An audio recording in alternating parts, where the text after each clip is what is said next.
자, 오늘 함께 은혜 나누실 말씀입니다. 야고보서 5장입니다. 1절부터 20절까지입니다.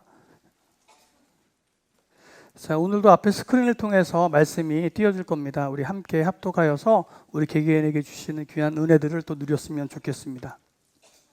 자, 함께 천천히 읽어 내려가도록 하겠습니다. 시작. 들으라 부한 자들아, 너희에게 임할 고생으로 말미암아 울고 통곡하라. 너희 재물은 썩었고 너희 옷은 좀 먹었으며 너희 금과 은은 녹이 슬었으니 이 녹시 너희에게 증거가 되며 불같이 너희 살을 먹으리라. 너희가 말세에 재물을 쌓았도다. 보라, 너희 밭에서 추수한 푼꾼에게 주지 아니한 삭시 소리 지르며 그 추수한 자의 우는 소리가 만군의 주의 귀에 들렸느니라. 너희가 땅에서 사치하고 방종하여 사륙의 날에 너희 마음을 살찌게 하였도다. 너희는 의인을 정죄하고 죽였으나 그는 너희에게 대항하지 아니하였느니라. 그러므로 형제들아, 주께서 강림하시기까지 길이 참으라. 보라, 농부가 땅에서 나는 귀한 열매를 바라고 길이 참아 이른 비와 늦은 비를 기다리다니 너희도 길이 참고 마음을 굳건하게 하라. 주의 강림이 가까우니라. 형제들아, 서로 원망하지 말라. 그리하여야 심판을 멸하리라. 보라, 심판주가 문 밖에 서 계시니라. 형제들아, 주의 이름으로 말한 선지자들을 고난과 오래 참음의 본으로 삼으라. 보라, 인내하는 자를 우리가 복되다 하나니 너희가 욥의 인내를 들었고 주께서 주신 결말을 보았거니와 주는 가장 자비하시고 긍휼히 여기시는 이시니라. 내 형제들아, 무엇보다도 맹세하지 말지니 하늘로나 땅으로나 아무 다른 것으로도 맹세하지 말고 오직 너희가 그렇다고 생각하는 것은 그렇다 하고 아니라고 생각하는 것은 아니라 하여 정죄받음을 면하라.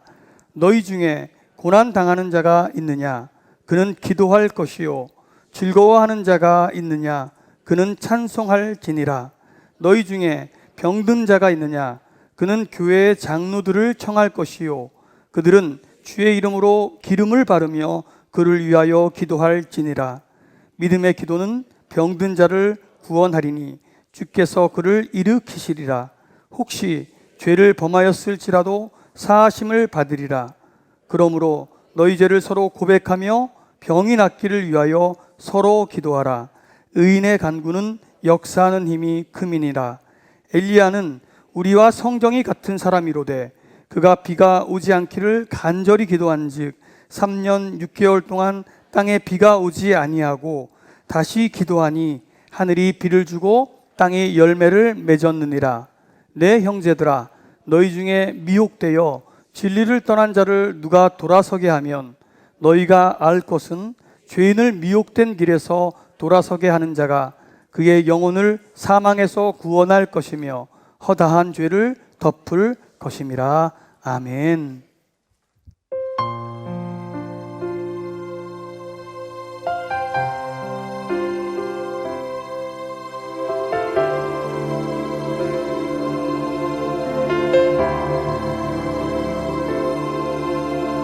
한 치 앞도 내다볼 수 없는 여정 가운데 서 있다. 단호하게 버려야 할 것들과 절대 버릴 수 없는 믿음 가지고 한 발 두 발 내딛어 걸어갈 때 거친 숨이 차 힘겨울 때 잠시 쉬어가는 일이 있더라도 절대 포기 말자 위로 주시네. 내가 할 수 없음을 인정하며 그는 다 할 수 있다. 믿음 하나로 이 길을 걸어간다. 믿음의 여정 길을 오늘도 이 길을 간다. 그분과 간다.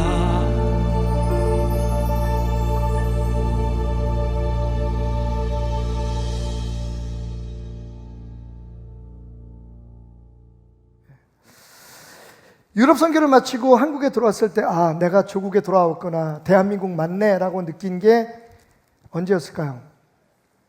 내부순환도로에서 내려가지고 정릉 입구에 들어섰을 때 여기저기서 들려오는 크락션 소리였습니다. 빵빵 빵빵.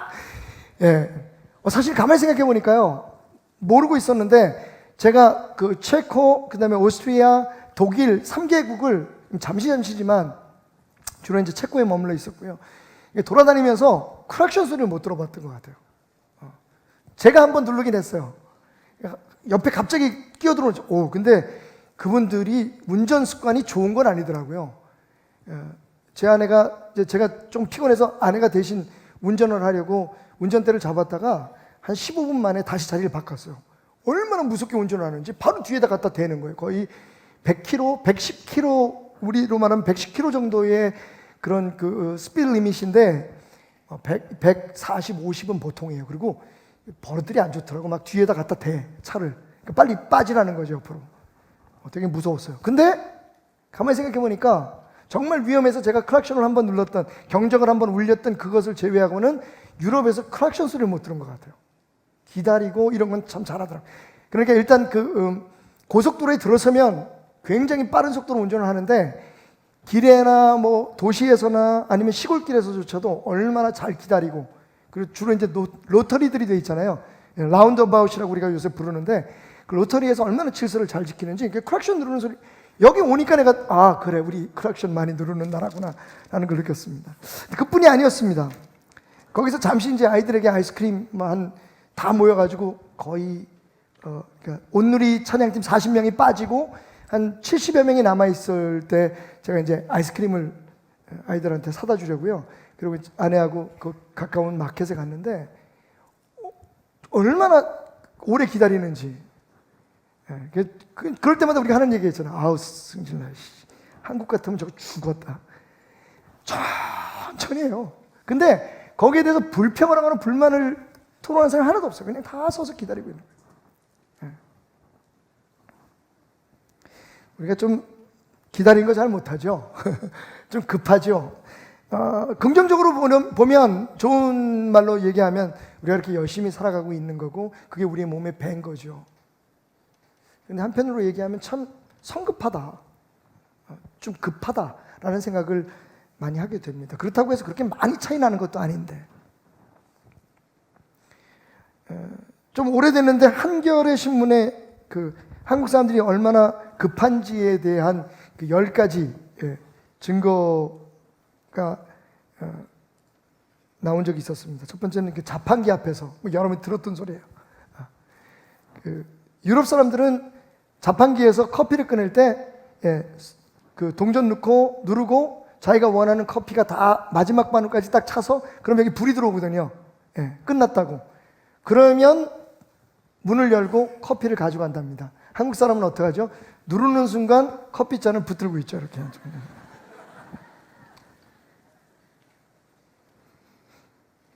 사탕하고 아이스크림 먹는 것을 보면 아세요? 사탕은 여러분 원래 빨아먹는 겁니다.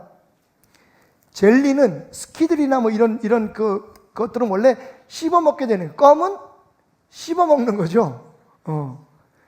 근데 사탕은 원래 빨아먹고 녹여먹는 거예요. 근데 우리는 어떻게 먹습니까? 제가 볼 때 여기에 사탕 끝까지 빨아먹는 분 거의 없을걸요? 그죠?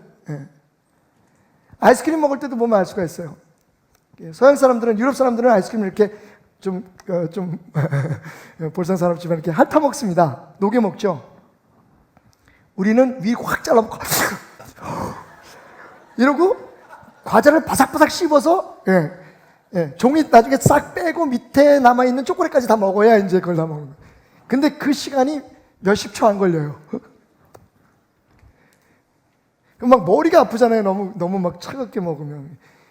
되게 격하게 긍정하시는 분들이 많으신 것 같네요. 버스 정류장에서 나타나죠. 제가 체코에서 이제 차를 렌트해서 타고 다니긴 했습니다만, 이제 버스나 트램 같은 걸 타는 걸 이렇게 옆에서 봤어요. 버스가 서거나 전차가 서면, 완전히 서서 문이 열리면 그때 올라가기 시작합니다. 질서 정연하게. 근데 우리는 버스가 들어오면 서기도 전에 어떻게 해요? 일단 도로로 나가죠. 뭐 금방 막 도망갈 차처럼 그냥 문이 열리게 급하게 들어가고 나가고 하는 모습들을 볼 수가 있습니다. 택시. 서양 사람들은 보통 택시를 부를 때 택시 그러고 택시를 세웁니다. 우리는 어떻게 해요? 쫓아가면서 문고리를 잡고 정릉 이렇게 쫓아간다는 거죠. 물론 다 그렇진 않습니다만 거의 그럴걸요. 야구 경기를 가도 마찬가지입니다. 9회 말 2사 우리 편이 지고 있어요. 미국의 여러분, 우리 류현진 선수 때문에 요즘 메이저리그 같은 거 잘 보잖아요. 여러분 보시면 알지만 이 사람들은 다 끝날 때까지 앉아 있습니다. 우리 팀이 지고 있어도 5대 0으로 지고 있어도 마지막 순간까지 기다리고 있다가 다 끝나고 나면 선수들에게 박수 쳐주고 나가는 게 보통 서양 사람들의 모습이라면, 우리는요 딱 9회 말 2사인데 5대 0으로 지고 있어. 반도 안 남아. 다 가 있어. 벌써 다 갔어. 집에. 중간에 왜? 빨리 가가지고 차 타고 먼저 나가려고. 영화를 보면 확실하게, 영화를 보고 난 다음에 확실하게 티가 난다죠. 영화를 보고 왔어. 나 영화 봤어. 그럼 무슨 영화 봤는데? 나 뭐 봤어. 어땠어? 여자 배우는 연기 잘해? 영화에서 우리가 배울 게 뭐야? 뭐 이런 것들을 묻는다면 서양 사람들이, 우리는 어떡하죠? 영화 봤어. 끝이 어떻게 돼? 누가 죽어? 그거부터 물어보는 거죠. 자, 어쩔 수 없이 저도 한국 사람이기 때문에 잠시 외국에 나가서 경적을 울리지 않는 문화나 기다려주는 문화에 있을 때 굉장히 불편하거든요. 기다린다는 거, 이거 정말 어떻게 보면 오늘 말씀의 제목이 유난히 부담스러운 설교예요. 오늘 말씀 보니까 이 참아라라는 말이 굉장히 많이 나와요. 7절부터 보니까 그러므로 형제들아 주께서 강림하시기까지 길이 참으라. 그리고 바로 같은 절에 귀한 열매를 바라고 길이 참아라. 8절에 너희도 길이 참고 마음을 굳건하게 하라. 주의 강림이 가까우니라. 계속해서 10절 말씀에 고난과 오래 참음으로 본을 삼아라.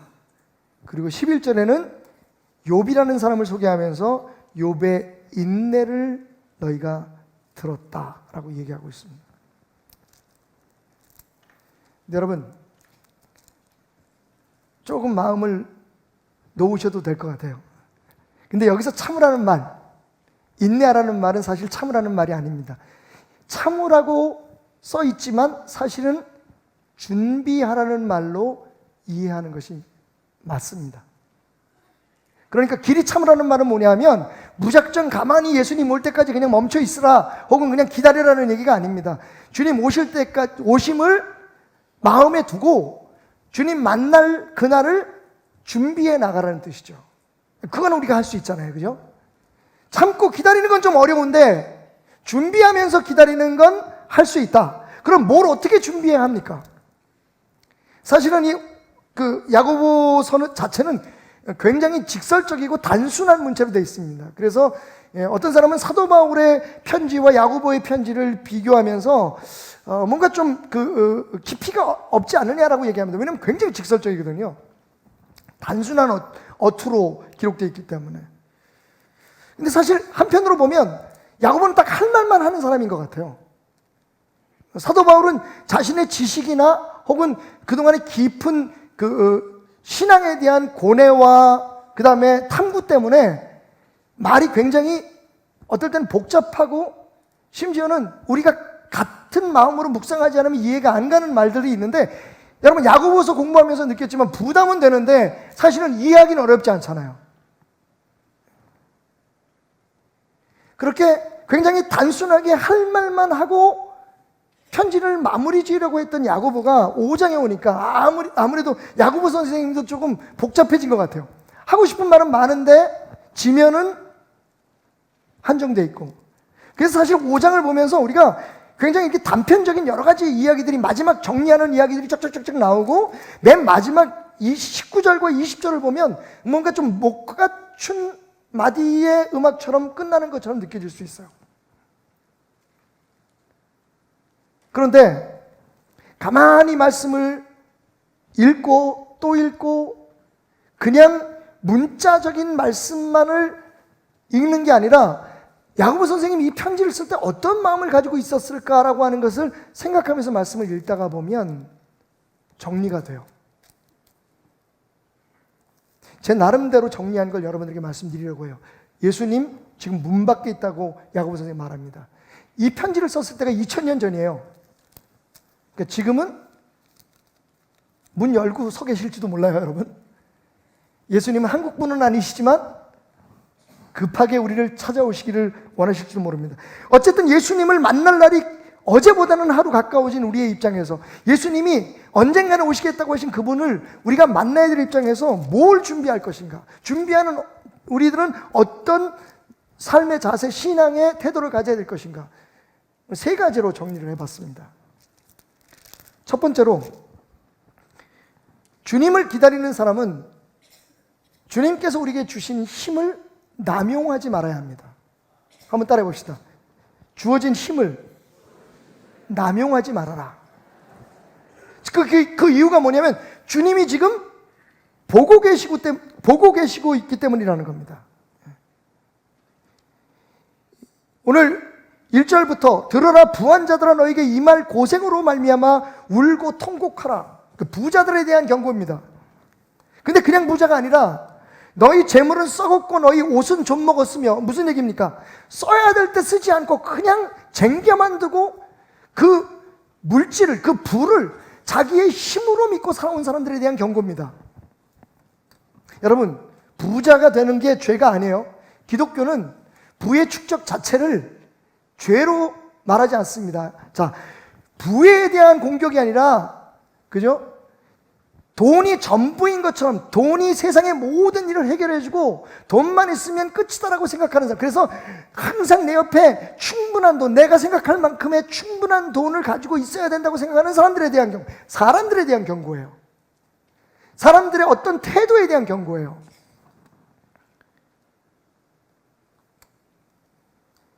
보라, 너희 밭에서 추수한 품꾼에게 주지 아니한 삭시 소리 지르며 그 추수한 자의 우는 소리가 만군의 주의 귀에 들렸다. 여러분, 주님이 보고 계십니다. 듣고 계십니다. 그러니까 우리가 주님과 딱 분리되어 있고 떨어져 있다가 어느 날 갑자기 주님을 만나는 게 아니라 주님이 우리를 보고 계시고 우리의 행동을 통해서 주변 사람들이 보이는 태도들, 그것들을 듣고 계시는 가운데서 우리가 만나는 거예요. 그래서 우리에게 주어진 힘, 우리에게 주어진 능력을 남용해서는 안 된다는 겁니다. 자, 야고보가 경고하고 있는 이 부자의 문제가 뭐예요? 돈이면 다 되는 줄 알고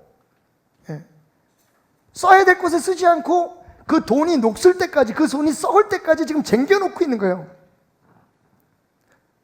그리고 한 걸음 더 나아가서 정당하게 줘야 될 페이를 주지 않는 거예요. 사실은 부자들에 대한 그 경고인 것처럼 들리지만 사실은 부자들이 남용하고 있는 힘에 대한 경고예요. 자, 그 증거로 6절 말씀에 보면 밑도 끝도 없이 이런 말이 나와요. 너희는 의인을 정죄하고 죽였으나 그는 너희에게 대항하지 아니하였느니라. 복수가 아니에요. 너희는 의인들을 핍박했다. 너희들이 돈이 있다고 해서 그 힘으로, 너희들이 권력이 있다고 해서 그 힘으로 의로운 사람들을 핍박했다. 이렇게 복수로 얘기한 게 아니라 오늘 분명히 뭐라고 나와 있냐면 그는 너희에게 대항하지 아니었다. 의인이라고 하는 단수로 얘기하고 있는 걸 봐서 이건 누구를 얘기하는 거다? 당연히 그 시대에 이 편지를 읽는 사람은 예수님에 대한 이야기라는 것을 알 수 있을 거예요. 자, 무엇을 얘기하는 겁니까? 예수님을 죽인 사람은 물론 부자들이었지만, 그 당시에 종교 지도자들이 부자였지만 그 얘기 아니거든요. 그들이 종교적으로 가지고 있는 힘과 권력으로 예수를 십자가에 못 박아 죽인 거거든요. 여러분, 우리에게 힘이 주어졌다면, 돈이 주는 힘이 있잖아요, 그죠? 우리가 자리가 주는 힘이 있잖아요. 담임 목사면 담임 목사로서의 그 자리가 주는 힘이 있어요, 여러분. 부모면 부모로서 자녀들에게 행사할 수 있는 힘이 있는 거예요. 우리 통장에 돈이 몇 천만 원이 있다면 그 몇 천만 원을 가지고 우리가 할 수 있는 능력이 있는 거예요. 그런데 문제는 우리가 신앙 안에서 볼 때 이 모든 것들이 하나님이 우리를 통해서 하나님의 일을 이루시기 위해서, 하나님의 그 귀한 역사를 이루기 위해서 우리에게 주신 능력이란 말이에요, 그게.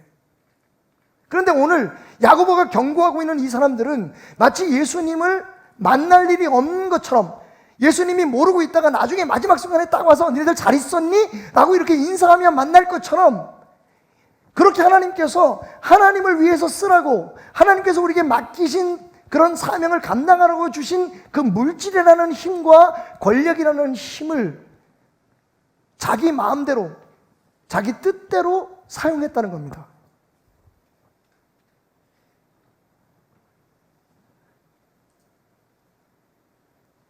일 시켜놓고 돈도 안 주는 거예요. 돈이 없어서가 아니에요. 그 돈을 싸놓고 있어요. 그러면서도 안 주는 거예요. 왜? 돈을 줘야 될 사람과 돈을 받아야 될 사람 사이에는 갑을 관계가 형성되잖아요.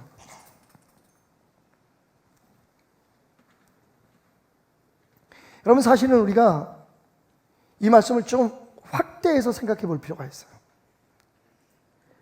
기독교는 부 자체에 대해서, 여러분, 돈 자체에 대해서 그것이 더럽다, 돈 자체가 그게 뭐 악이다라고 얘기하지 않습니다. 중요한 건 그 돈을 사용하는 사람들의 태도에 대해서 경고하고 있는 거죠. 여러분, 기독교는 누가 왕이 되든 대통령이 되든 그 사람의 그 자리가 문제가 있다고 얘기하잖아요. 오히려 뭐라고 얘기하냐면, 사도 바울은 하나님께서 주셨다고 얘기를 해요. 문제는 뭐냐? 그 자리에서 자기에게, 그 자리에 있기 때문에 주어진 권력과 능력을 하나님의 영광을 위해서 쓰지 않고 자기 기쁨을 위해서 쓰거나 자기의 욕심을 위해서 쓰거나 자기의 안위만을 위해서 남용하는 게 문제라는 겁니다. 자, 여기에는 교회의 직분도 포함됩니다.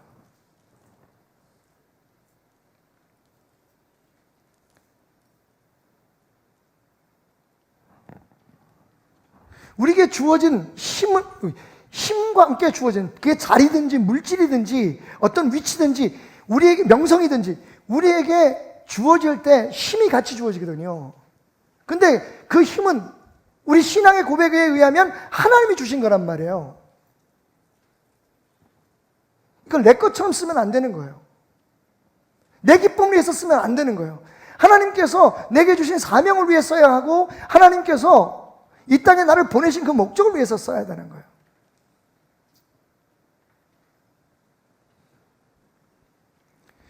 물질 얘기가 나왔으니까 물질에 대한 우리의 오해가 있습니다. 돈 있으면 다 할 수 있다고 생각하죠. 돈 있으면 우리의 부끄러움도 가릴 수 있다고 생각합니다. 돈만 있으면 우리는 행복할 수 있다고 생각하는 세상에서 우리는 살고 있어요. 근데 여러분, 야고보 생각은 다릅니다. 아니, 더 정확히 말하면 하나님의 생각은 달라요. 하나님 뭐라고 말씀하시냐면, 너희가 땅에서 사치하고 방종하여 살육의 날에 너희 마음을 살찌게 하였다고 얘기하고 있습니다. 살찐 사람들 조심하라는 얘기 아닙니다. 저는요, 이 말씀에서 우리가 그렇게 신뢰하고 의지했던 돈이 우리를 살육하는 도구로 쓰임받을 수 있다는 것을 생각했어요. 은혜로 들어주시기 바랍니다. 제가 목회하면서 정말 가정 간의 많은 불화와 형제 간의 다툼을 보았어요. 여러분, 거의 90% 물질입니다. 부모가 돌아가셨는데 장례식 치르고 나서 그 다음부터 얼굴을 안 봐요. 싸우고 난리가 나요. 이유가 뭡니까? 유산 때문입니다. 심지어는 실존하지 않는 돈을 가지고 싸우는 분들도 많아요. 명분 때문에 싸워요.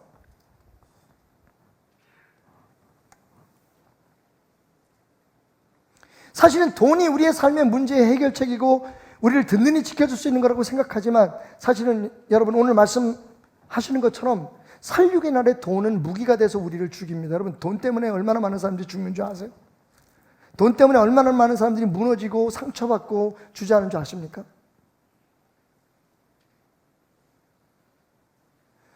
하나님이 주시면 돈을 많이 버는 것 좋습니다. 근데 중요한 건 그 돈이 내 삶의 주인이고 내 삶의 전부이라는 것을, 전부가 아니라는 것을 증명하는 방법 한 가지예요. 내가 하나님 앞에 물질을 드렸을 때, 누가 어떤 사람을 도와줬을 때 내 마음이 편안해야 돼요. 그리고 그렇게 하면서 내가 우쭐대어지기 시작하면 돈이 여러분의 전부인 겁니다. 돈이 여러분의 힘인 거예요.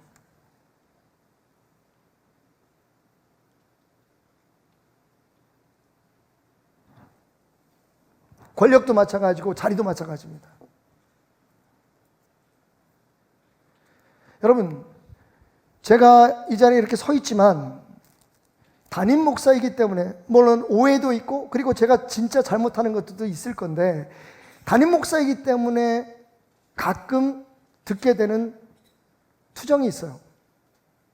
목사님 마음대로 한다는 거야. 그럼 안 되잖아요. 그죠? 되나? 아니 이 오해는 없길 바랍니다. 사실은 목사님, 부모님도 마찬가지예요. 교회를 위해서, 자녀를 위해서 내가 내려야 될 결정들이 있잖아요. 그죠? 이게 뭔지 교회가 다 민주주의로만 갈 수는 없는 거 맞잖아요. 그죠? 그럼에도 불구하고 내가 내 자리에 부여된 그 힘을 여러분들과 교회를 상대로 남용을 하면 문제가 되는 거죠. 근데 지금 그런 일들이 우리 주변에는 종종 일어나고 있고 저도 그 부분에 대해서 굉장히 심각하게 저를 돌아봤습니다. 대부분의 분쟁이 거기서 일어나죠. 자, 그러면 목사만 문제냐? 아닙니다. 성도들도 마찬가지입니다. 일단 교회 내에 직분자들이 있게 되는데 장로가 있든지 뭐 당회가 생기든지 권사들이 생기면 그걸 힘으로 생각해요. 난 장로니까 우리 장로들이 결정한 대로 해야 돼. 야, 나이는 그냥 먹었는 줄 알아? 내가 권세가 그냥 되는 줄 알아? 그게 힘이 되면 안 되는 거예요. 그죠? 예. 고개를 안 끄떡거리시는 분들은 장로 권사님들이십니다, 지금. 마음은 다 그렇게 알고 계세요. 그렇게 하고 있는데, 사실은 여러분, 다시 한번 말씀드리지만, 저를 비롯해서 우리가 사실 이 말씀 앞에 다시 한번 겸손할 필요가 있어요. 우리 뜻대로 하려고 하는 게 너무 많아요. 조금 이따 다시 결론 부분에서 말씀을 드리겠습니다. 여기서 그냥 멈추면 안 될 것 같아요. 어쨌든 중요한 건 사회적으로나 혹은 일터에서나 심지어는 가정에서 우리가 어떤 위치에 있다는 건 그 위치에 합당한 힘이 주어진다는 거예요. 제가 많이 인용하는 어떤 제가 봤던 어떤 드라마의 대사가 기억이 나네요. 막 자기의 힘을 남용해가지고 다른 사람들을 파멸시키고 자기 힘을 과시하기 위해서 그 폭력을 행하는 어떤 사람에게 젊은 검사가 얘기합니다. 제가 생각하는 그 이덕환가 임채문가 잘 기억이 안 나요. 법적으로는 당신을 잡아놓을 수 없지만 당신이 하는 일은 살인과 같다고. 그랬더니 이 사람이 웃으면서 이렇게 얘기하죠. 왜 내가 힘을 가지려고 했는 줄 알아? 남용하고 싶어서지. 여러분, 사람은 힘을 갖게 되면 그 힘을 쓰고 싶어집니다. 근데 그 정도는 아니지만 우리의 삶에도 그런 일들이 너무 많은 거예요. 내가 여기서 밀려버리면, 내가 여기서 내 뜻한 대로, 내 말한 대로 이게 움직이지 않으면 나는 여기서 내 존재의 의미가 없다. 나는 무시당하는 거라고 생각하는 어리석음들이 우리 안에 있습니다. 거기에 조금의 심통이 함께 작동하기 시작하면 볼상사나운 사람이 되는 거죠. 주님이 보고 계십니다. 주님이 듣고 계십니다. 우리에게 주어진 모든 힘은 그게 돈이든 지위든 하나님께서 각자에게 합당하게 달란트 비유에서 말씀하시는 것처럼 우리가 그것을 통해서 하나님의 영광을 돌릴 수 있게 하기 위해서 주신 거예요.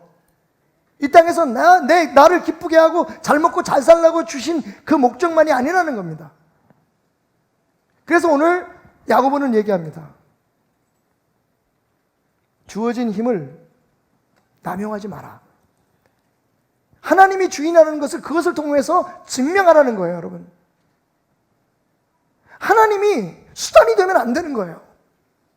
예수가 수단이 된 신앙생활을 우리는 너무 오래 해왔다는 거예요. 다시 말하면 이 땅에서 정말 우리가 신뢰하고 의지하는 돈, 지위, 권력을 얻기 위해서 하나님을 이용하는 겁니다, 지금. 그분한테 기도해서 그분이 주시는 힘과 능력으로 내가 뭐래요?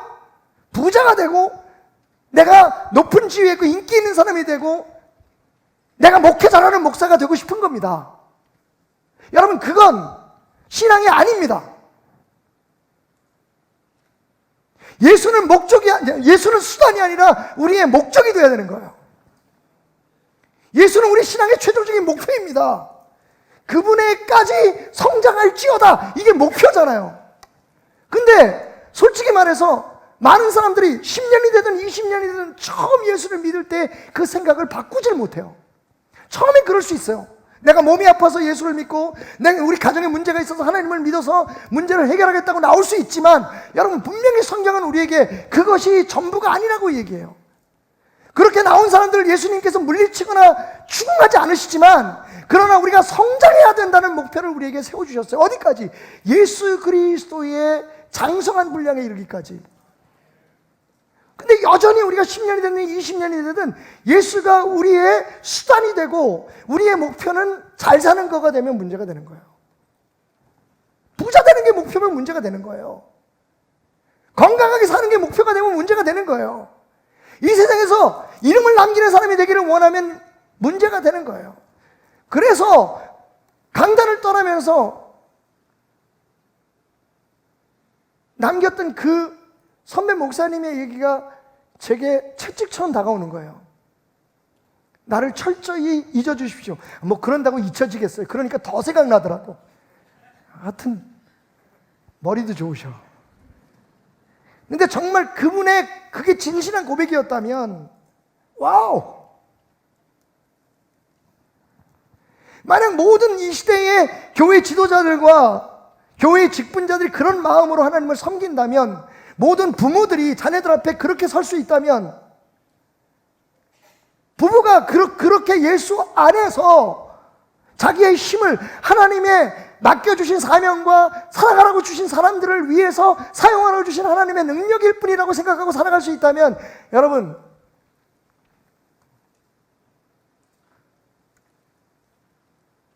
거기가 바로 하나님의 나라, 하나님의 역사가 꽃피는 현장이 되지 않을까요? 그래서 야고보 설교가 부담스러운 거예요. 우리 다 이렇게 하잖아요. 오늘이나 내일이나 어디 가서 내가 사업하면, 이 사업하면 잘 될 것 같아, 저 사업하면 잘 될 것 같아. 그래서 거기 가서 사업하는 사람들아, 우리 인생이 뭐냐? 너희들 계획이 뭐냐?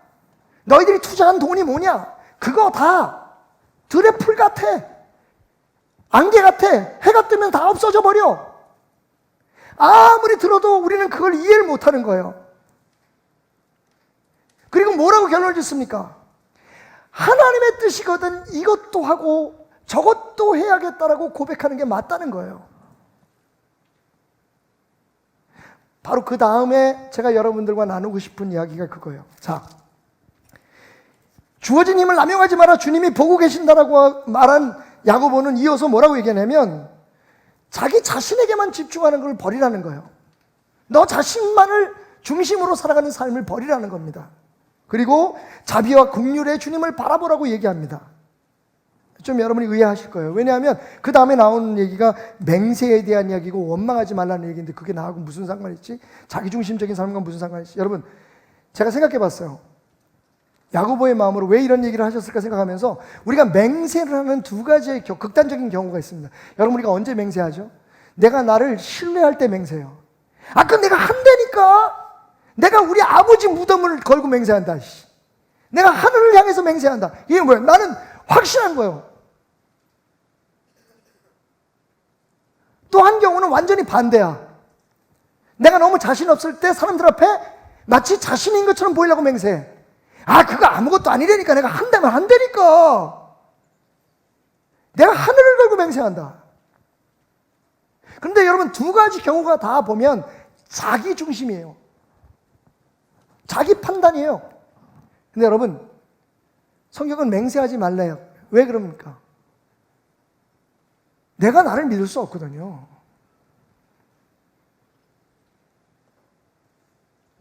솔직히 우리가 했던 일들 중에서 안 될 거라고 생각하고 한 일이 몇 개나 되나요? 우리가 자녀들한테 어긴 약속 중에서 어기려고 어긴 약속들이 몇 개나 돼요. 환경과 상황이 그렇게 안 될 수가 있어요. 원망도 마찬가지입니다. 왜 원망하게 되나요? 내 기준에 안 맞거든요. 원래 그건 그렇게 돼야 되는데 우리가 원망을 하는 거예요. 저 사람 때문에, 그 일 때문에. 이 야고보는 그래서 원망하지 말라는 거예요.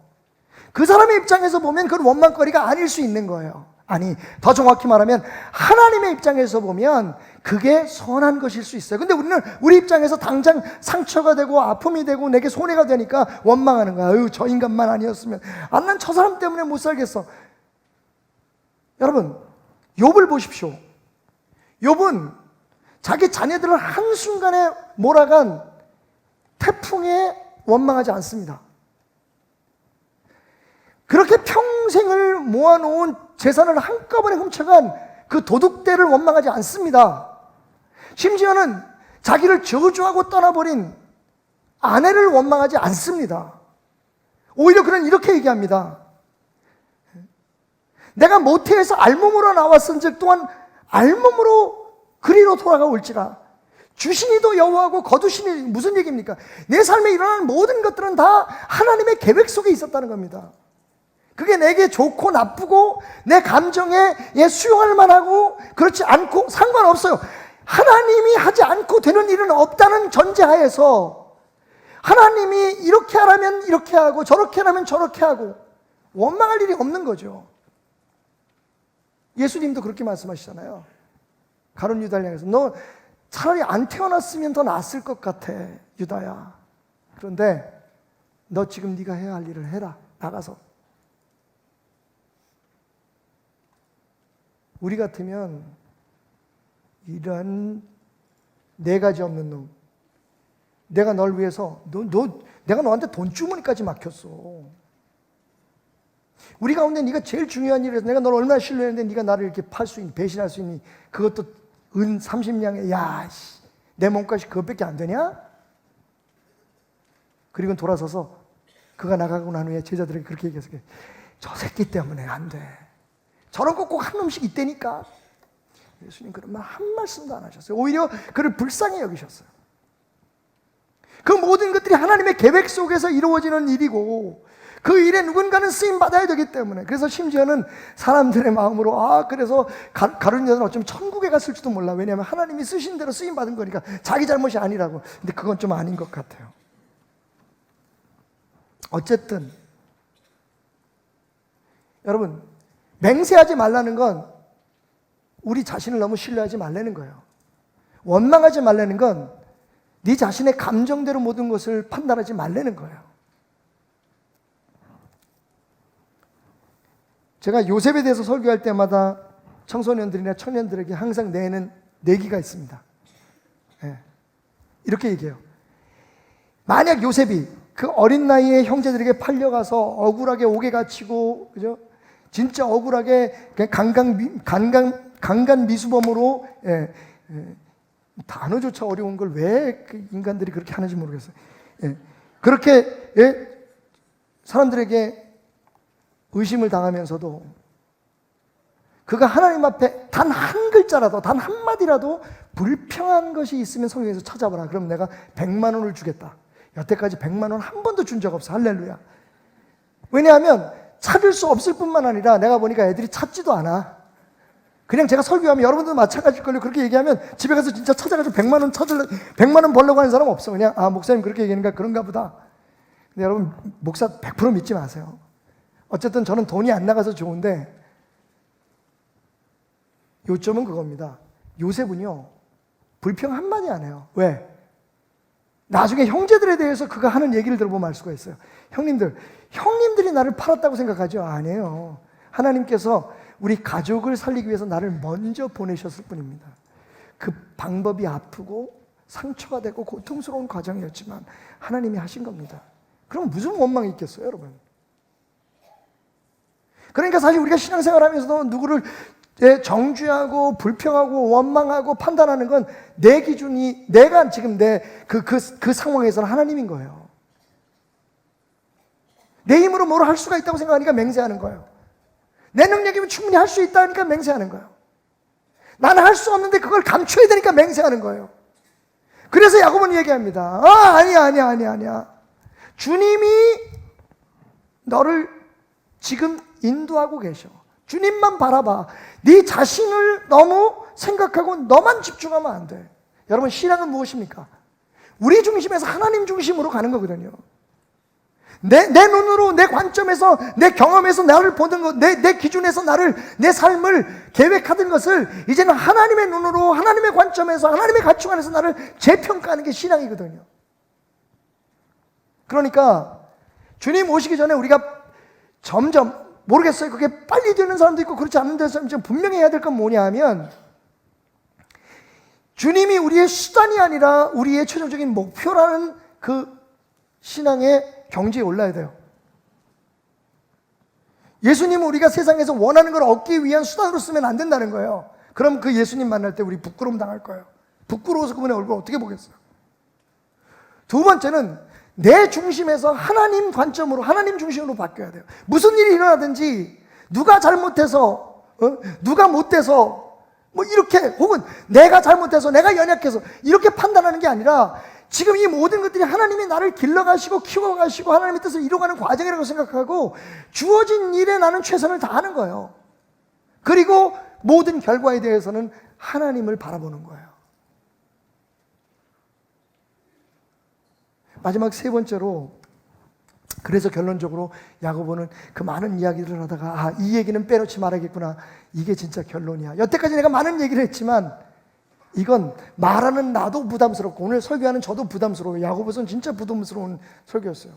여러분이 듣지만 실천하기는 되게 어려운 얘기거든요. 알아요. 그런데 실천하지 않는 얘기거든요, 이게. 그래서 결론적으로 뭘 얘기하냐면, 한번 따라해 볼까요? 복음에 유창한 사람이 되라. 큰 역사가 일어난다. 결국 결론이 뭐냐면, 아픈 사람은 어떻게 하라고요? 기도하고. 그러니까 고난당하는 사람은 기도하고, 즐거워하는 자는 어떻게 하라고요? 찬송하고. 병든 사람이 있으면 어떻게 하라고요? 교회에서 장로들을 불러다가 기도하라는 겁니다. 우리 장로님들이 그런 분들이 됐으면 좋겠어요. 물론 여기서 제가 꼭 지적하고 넘어가야 될 건, 여기서 장로는 지금 우리가 말하는 장로들, 권사님들만 얘기하는 거 아니에요. 교회의 지도자들 다 포함합니다. 목사를 포함한 모든 교회의 지도자들은 여러분 사람을 치유하는 사람이 돼야 됩니다. 교회를 운영하는 사람이 돼서는 안 돼요. 교회 운영이 우리의 목표가 아니잖아요. 여기 오는 사람들을 치유하고 여기 있는 상처받은 사람들을 위로하고 우리들의 모습을 통해서 하나님을 보게 하는 것이 우리의 소명이잖아요. 그런데 자꾸만 교회를 키워가고 교회를 운영하고 다른 사람들 앞에 교회를 자랑할 만한 곳으로 만들려고 하는 그 운영회의와 운영적인 사고에 너무 지금 우리가 몰입되어 있는 거예요. 원래 장로는 그런 사람들 아니에요. 목사는 그런 사람, 목사는 경영자가 아니에요. 목사의 유일한 관점은, 관심은 성도여야 되는 거예요. 여기에 여러분이 장로가 되고 권사가 되고 안수 집사가 된 이유는 교회를 운영하라고 그런 거 아니에요. 지금 막상 우리 주변에 어떤 사람이 어려움을 당했다고 칩시다. 누구를 부르겠어요, 지금? 누가 가서 안수해 주시겠어요? 누가 가서 그들을 위해서 기도해 주시겠어요? 그런 사람이 돼야 되는 거예요. 우리 교회에 만약에 찾아왔는데 기껏해야 뭐 목사님들 혹은 교우장들 뭐 이런 분들이 전부라면 우리 교회는 지금 뭔가 잘못하고 있는 거예요. 다른 얘기로 얘기하면 여러분, 세상을 향해서 우리가 말하는 모든 말은 복음이어야 되는 거예요. 교회에 왔는데 세상적인 방법을 가르쳐주면 안 되는 거예요. 교회에서 비즈니스 하면 안 되는 거예요. 그래서 누가 아픈 사람이 왔는데, 여러분 지금 우리 기독교 상담이나 교육의 문제가 뭐냐면, 지금 상담을 배우든지 교육을 배우든지 전부 다 프로이드 논리라든지, 예? 혹은 제가 조금 지식이 부족해서 세상적인 교육학의 무슨 몇 단계 이런 거, 뭐 아이들이 무슨 아동기, 무슨 기, 청소년기, 이거 여러분 성경 말씀에 의거해서 복음적인 답을 얘기하는 게 아니라, 그러니까 교회에 누가 상처받아서 오면 그 사람이 세상적으로 어떻게 해결할 수 있는지, 그 마음을 어떻게 무슨 위로받을 수 있는지, 이걸 세상적으로 상담한단 말이에요. 여러분, 우리는 복음에 유창한 사람이 돼야 돼요. 그렇지 않으면 교회가 무슨 의미가 있겠어요? 교회가 세상과 뭐가 다르겠어요? 그러니까 교회에 와서, 그게 목사가 되든 장로가 되든 권사가 되든 성도가 되든, 교회에 와서는 복음을 얘기해야 되는 거예요. 아까도 말씀드렸지만 예수가 수단이 되면 안 되고 예수가 목적이 돼야 되는 거예요. 예수가 답이 돼야 되는 거예요. 그게 야고보의 결론이에요. 고난받은 사람이 있느냐? 그럼 너희가 달려붙어서 그 사람의 어려움을 도와줘라. 물론 그것도 중요하지만 여러분, 진짜 답은 뭐예요? 기도해 주라는 거예요. 기쁜 사람이 있느냐? 그럼 가서 축하해주고, 파티를 열어주고 모임을 가는 것도 중요하지만, 그보다 중요한 게 뭐예요? 찬송을 함께 하라는 거예요. 교회 안에 어떤 문제가 있는 사람, 어려운 사람이, 상처받은 사람이 있으면 교회의 지도자를 불러서 함께 기도해 주라는 거예요. 그게 준비가 돼 있어야 돼요. 그러니까 우리 교회는 복음으로 세상에 말하고, 우리 성도들은 복음으로 세상 사람들과 소통하는 존재가 되어야 되는 거예요. 그래야 우리를 통해서, 여러분, 요한 사도가 얘기한 것처럼 우리가 사랑하는 모습을 보면서 우리가 하나님의 사람인 것을 알고 하나님이 계신 것을 세상에 알게 될 거라는 거예요. 제가 체코에 가서 만난 한 가정이 있는데, 남편은 그 프랑스 목사님이고요, 부인은 한국 여성이세요. 그 사이에 아이들이 넷이 있는데, 아들 하나는 지금 한국에서 모델로 활동하고 있고, 딸 셋은 각자의 분야에서 지금 공부를 열심히 하고 있는데, 얘네들이요, 세 나라 말을 능통하게 해요. 한국말을 얼마나 잘하는지 몰라요. 집에서는 프랑스 말만 쓰는, 리옹에서 살거든요. 거기서 사역을 하시는데, 프랑스 사람이니까 프랑스 말 잘하는 건 당연하죠. 영어, 학교에서 영어로 공부를 해가지고 영어를 거의 미국 사람처럼 해요. 영국 사람처럼 해요. 거기다 한국말까지 잘하는 거야. 제가 이 아이들을 붙들고 축복할 때에, 이런 아이들이 선교사가 되면 너무 좋겠다. 지금 선교사들의 문제가 뭐냐면 말이 안 통해요. 그러니까 말이 안 통하게 되면 사람이 감정이 앞서잖아요. 그래서 제가 선교사들 수련할 때 이번에도 그 얘기를 했어요. 선교사님들, 현지인들을 함부로 대하지 마십시오. 그분들은 하나님의 형상대로 창조된 사람입니다. 근데 저도 답답해요. 왜냐하면 뭐 시키잖아요. 그러니까 아프리카에서 뭐 시키면 이 사람들이 일을 잘 안 해요. 딱 주어진 일만 해요. 그것도 안 할 때가 많아. 그러니까 선교사님들 화가 나잖아요. 그러니까 화를 낸단 말이에요. 근데 사실 말이 통하면 그럴 필요 없거든요. 그래서 제가요, 이 언어의 소통이라는 게 얼마나 중요한지, 언어를 통해서 우리가 얼마나 사람들에게 내 뜻을 전하고 그 사람을 설득할 수 있는지를 생각했어요. 그래서 이 새 아이가 선교사가 되면 참 좋겠다. 근데 선교사 자녀들, 제가, 여러분 기도해 주십시오. 선교사 자녀들을 위해서 제가 시간을 내야 하는 이유는, 가끔 여러분들을 떠나서 그들과 시간을 보내야 되는 이유는, 그들이 숨겨진 병기예요. 얘네들이 선교사 자녀라 해서 처음에는 자기네들이 원하지 않고서 선교사 집에서 태어나 보니까 프랑스에 있고, 태어나 보니까 아프리카에 있고, 근데 여러분 거기서 태어났기 때문에 얘네들에게 주어지는 놀라운 은혜들이 있어요. 언어적으로, 그리고 문화에 대한 그 이해의 폭이 상상을 초월해요. 제가 깜짝 놀랐어요. 이 아이들이 십자가 이렇게 도자기를 만들어서 십자가에다 그림을 그렸는데,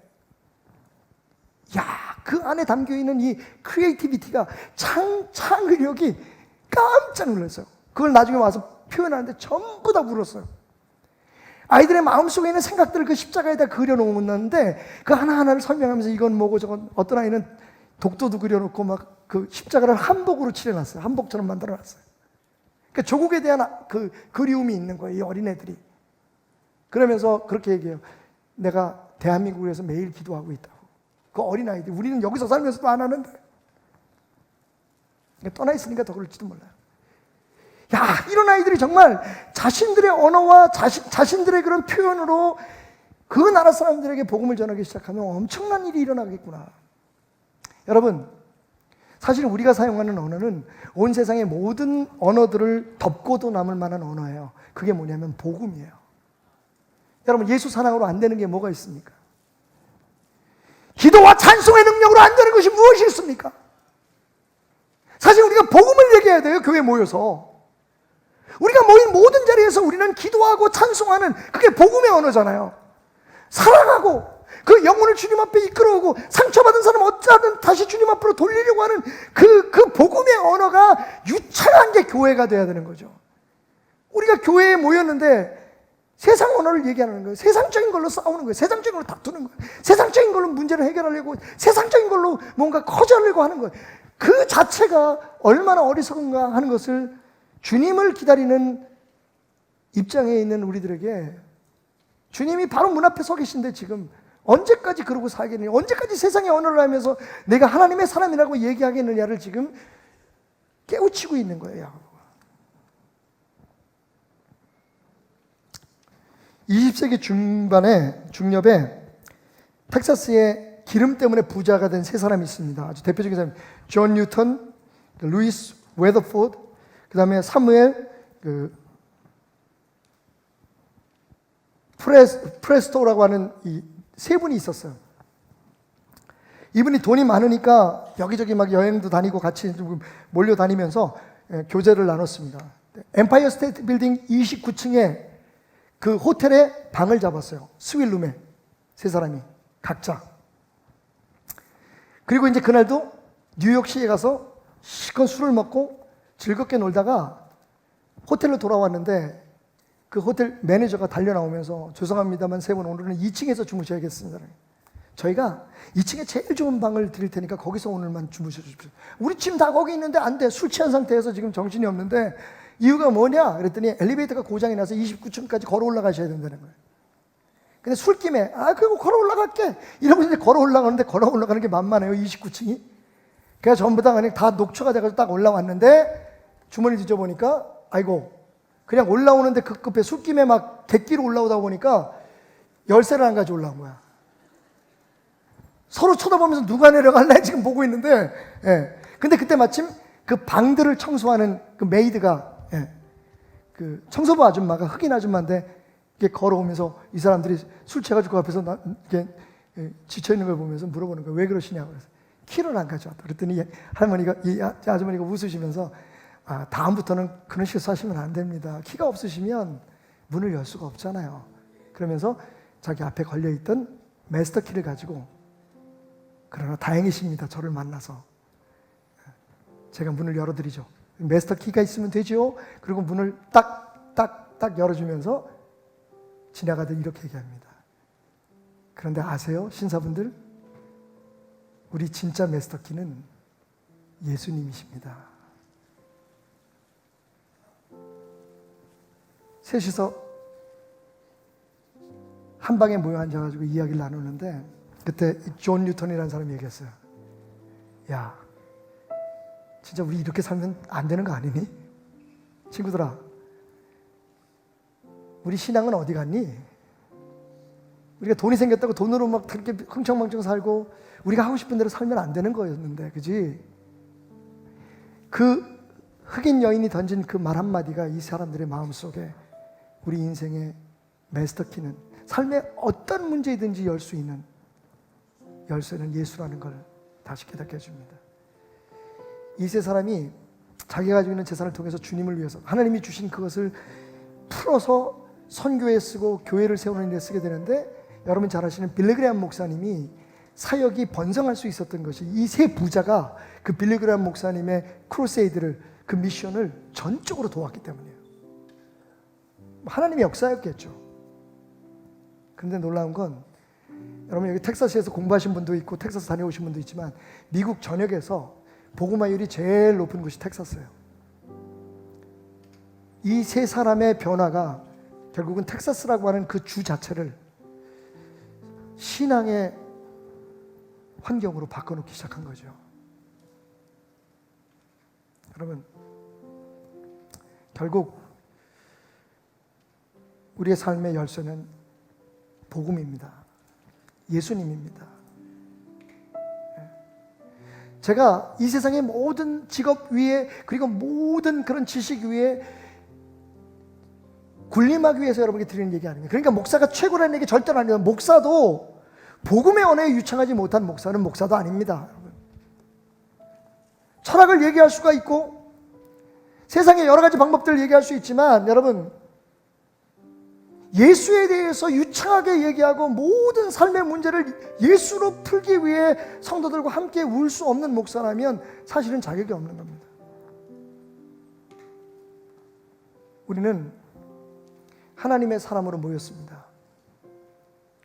그리고 이 모습대로 예수님을 기다리게 될 것입니다.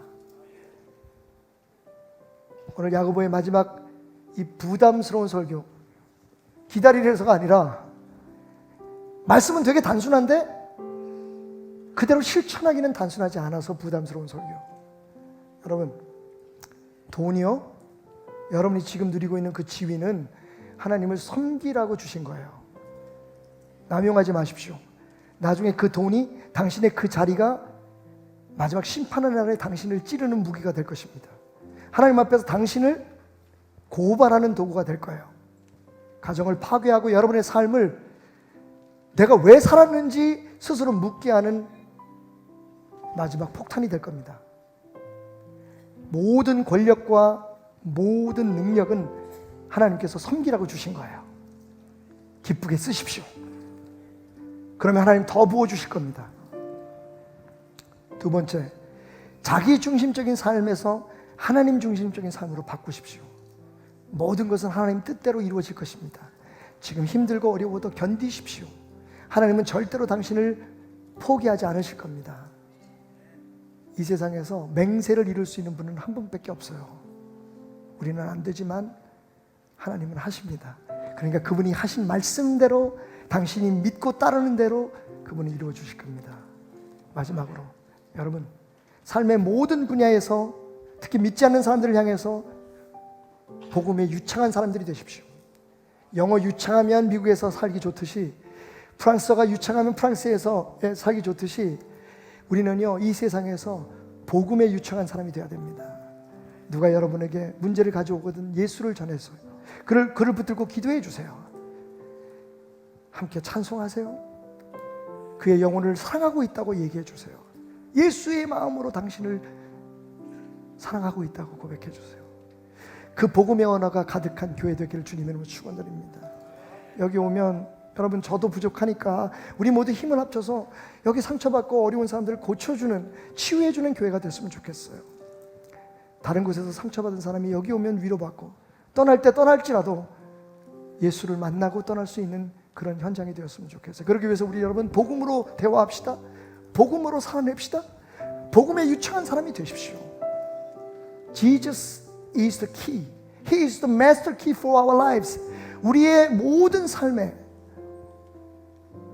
유일한 열쇠는 예수님 그분뿐입니다.